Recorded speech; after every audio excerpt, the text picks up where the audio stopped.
పోయిన cinema flop అయింది.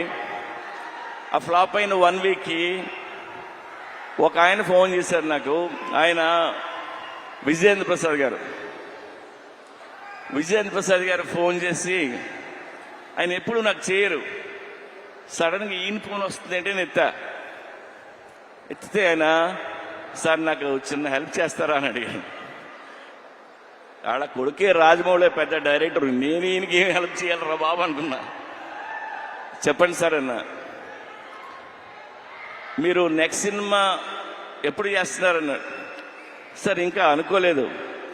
సరే నువ్వు ఎప్పుడు చేసినా చేసే ముందు నాకు ఆ కథ చెప్తారా అన్నాడు ఆయన.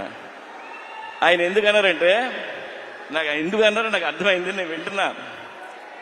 ఆయన మాట చెప్పారు, మీలాంటి డైరెక్టర్లు ఫెయిల్ అవడం నేను చూడలేను.